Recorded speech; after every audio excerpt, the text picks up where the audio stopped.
आज आपके अपने चैनल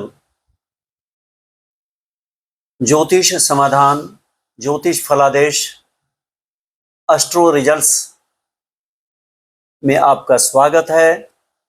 और नए विषय के साथ मैं हूं त्रिलोकीनाथ मिश्र। माता के प्रिय भक्तों,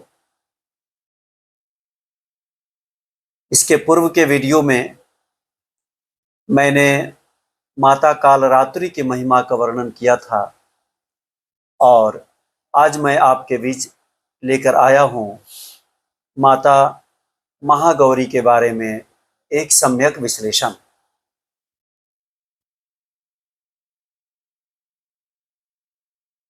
महागौरी से संबंधित कुछ प्राथमिक जानकारियां ये हैं कि महागौरी गौर वर्ण की हैं और श्वेत वस्त्र को धारण करती हैं।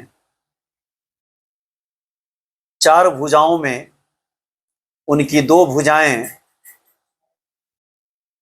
कमल के पुष्प से सुशोभित है, जबकि 2 भुजाएं अस्त्र शस्त्र से सुसज्जित हैं। आइए पहले जानते हैं कि यहां देवी का नाम महागौरी क्यों पड़ा। जिस समय राजा हिमाचल नंदिनी पार्वती भगवान शिव को अपने वर के रूप में प्राप्त करना चाहती थी, इसके निमित्त उन्होंने कई हजार वर्षों तक तपस्या की थी।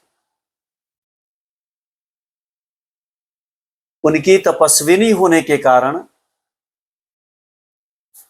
और प्राकृतिक प्रकोपों की चिंता किए बगैर कई 1000 वर्षों तक तपस्या करने के कारण उनका शरीर काला पड़ गया था और उनके शरीर पर धूलकण आदि जमा हो गए थे।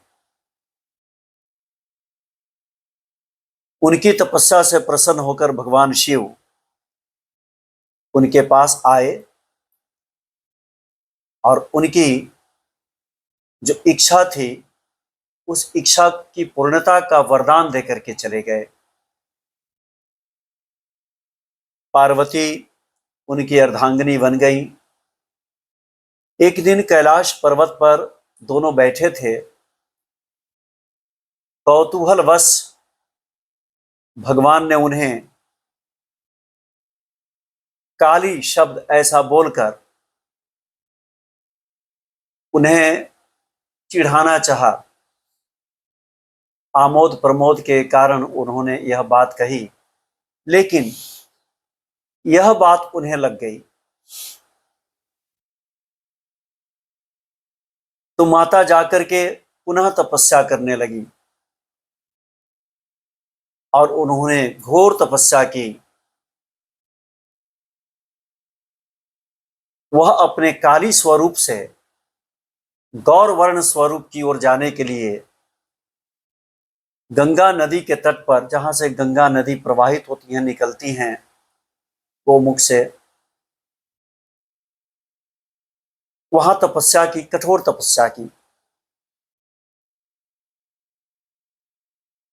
एक दिन पुनः भगवान शिव प्रकट हुए और उन्होंने एक बार पुनः उन्हें गौर वर्ण धारण करने का आशीर्वाद प्रदान कर दिया, वरदान दे दिया। माता तपस्या से उठी और जाकर गंगा में स्नान की तो उनका पूरा शरीर गौर वर्ण का हो गया, काया पलट हो गया। उस दिन से पहली बार भगवान शिव ने उन्होंने महागौरी शब्द का उच्चारण उनके लिए किया था। तब से इन्हें महागौरी कहा जाने लगा।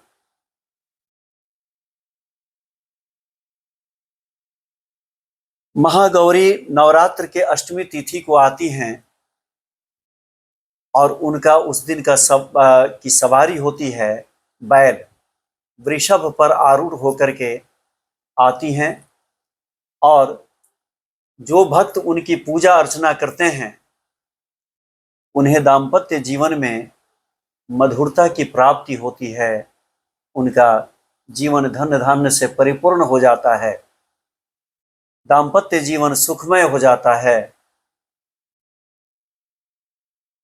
इसलिए यही उनके बारे में संक्षिप्त उनका वर्णन है।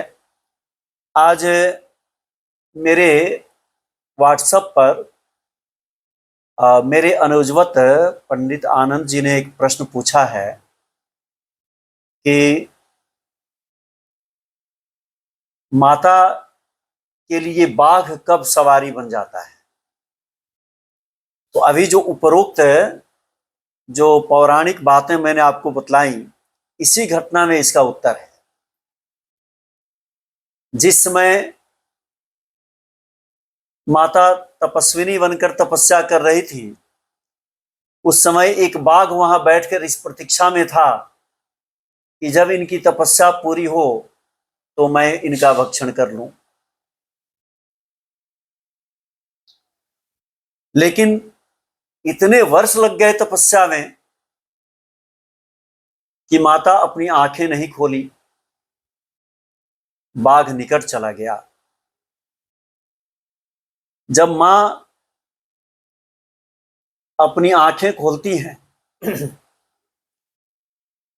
तो बगल में बाघ बैठकर स्नेहपूर्वक और ममतामयी दृष्टि से माता की ओर देखता है।